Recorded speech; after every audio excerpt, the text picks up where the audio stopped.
All right, so I want to introduce you to the MLA formatting for electronic sources single worksheet. And it is a downloadable worksheet on eCampus. But I just want to take some time to introduce you to it and then create 3 sample entries based upon the ideals expressed and also based upon the reference source to the Purdue OWL resource. And Purdue OWL means Online Writing Lab. This is the MLA formatting for electronic sources single worksheet to prepare your annotated bibliography for formal submission. This document utilizes Purdue OWL as a resource for how to format electronic sources. This is an outline below, and you can always click this link. If you download the document, you can click this link to access Purdue OWL. And I think I left a link on eCampus as well. So outlining the source is understanding that you need to know the author editor names if they are present, article name in quotation marks. Think about that in terms of a chapter within a book and the website being the book, because we mostly used to deal with books and not online articles.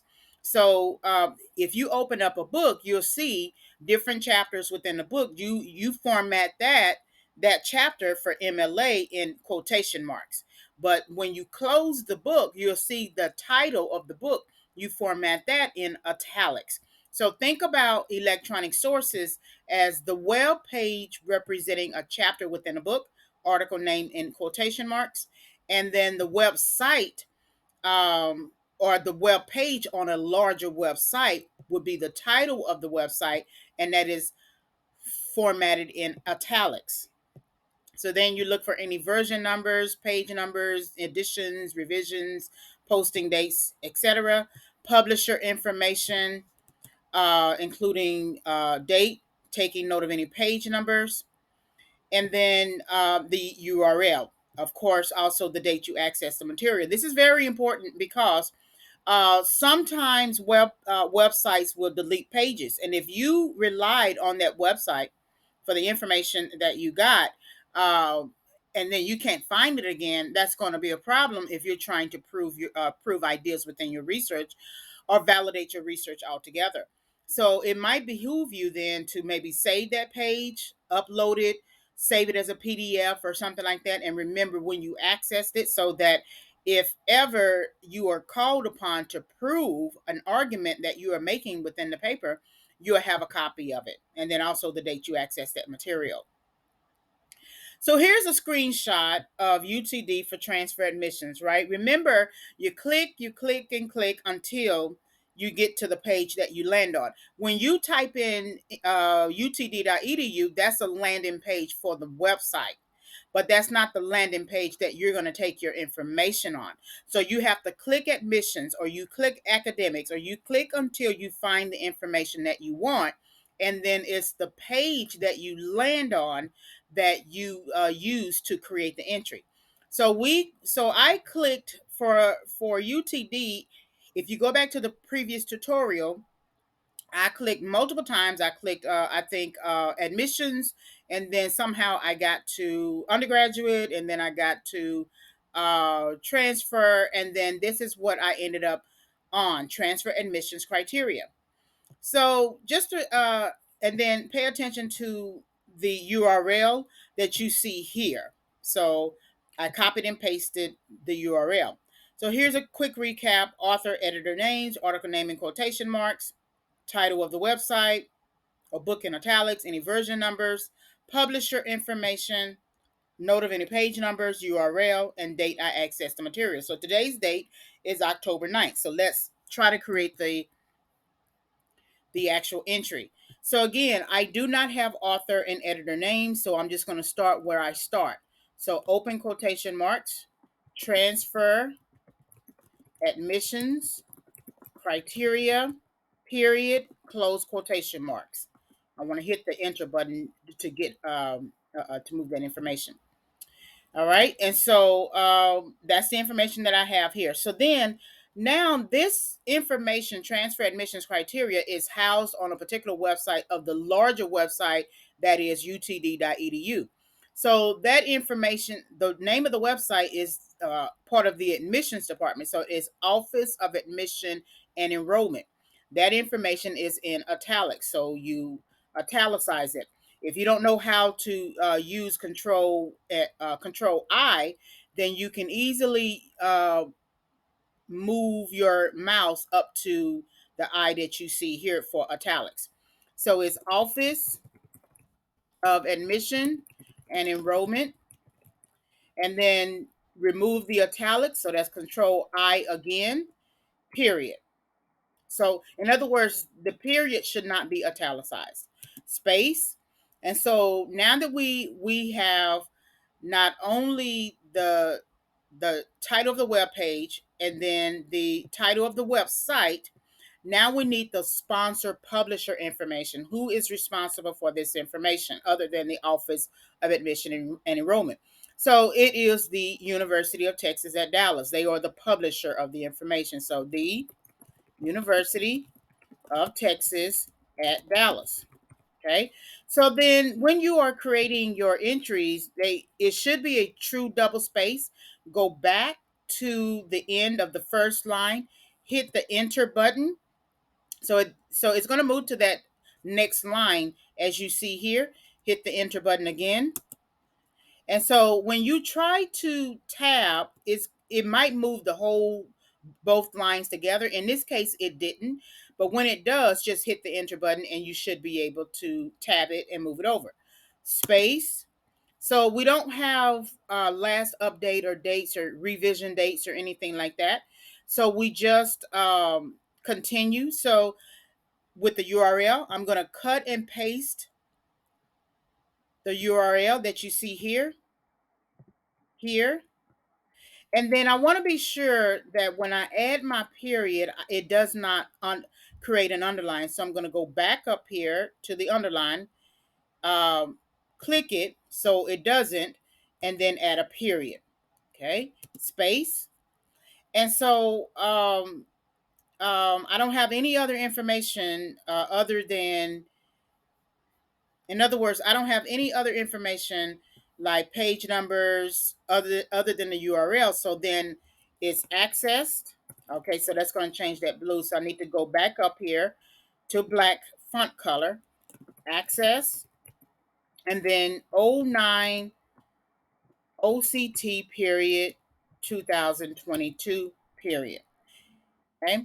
And so just to give you a good view of this, this is the entry for it. So remember, it is the page that you land on after all of the different clicks you have made. And so I landed on this page. I'm going to take my information from this page, and I'm also going to take the URL that matches this page. Okay. So this is the UTD for transfer admissions, how to format that particular entry.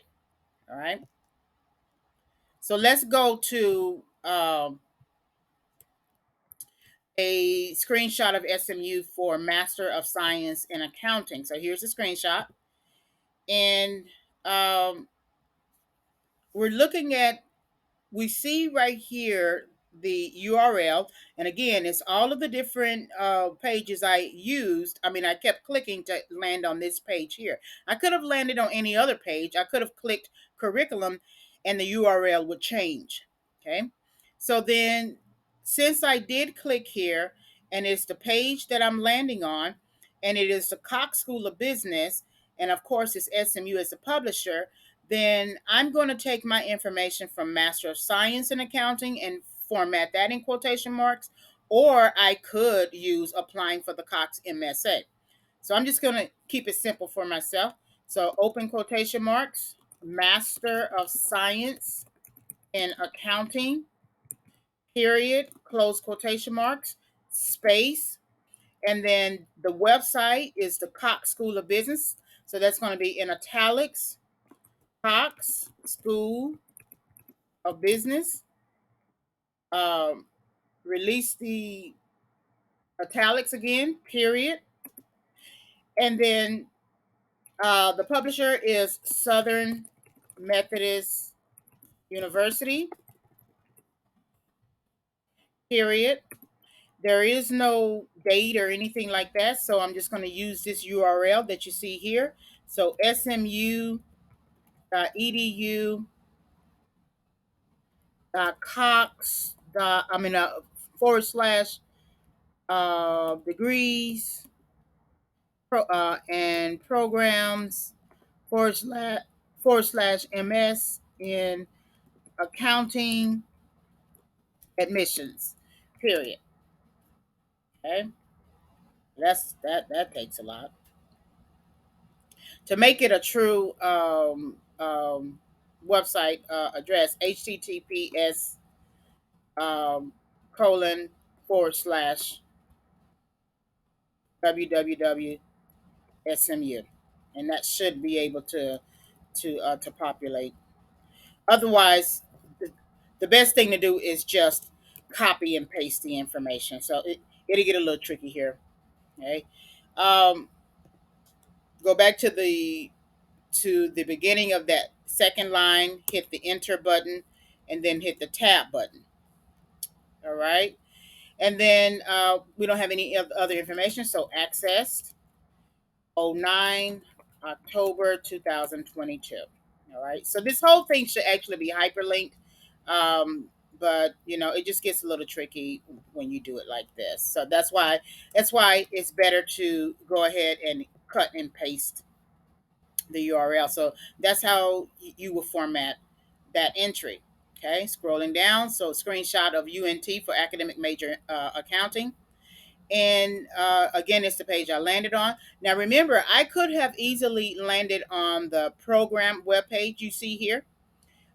So I decided this accounting information comes from the admissions part of the website. So if I click program webpage, it's going to take me to the major part of the website. So I decided not to do that. I'm just going to keep it simple. So open quotation marks, accounting, period, close quotation marks. And the website, you can't really see it here.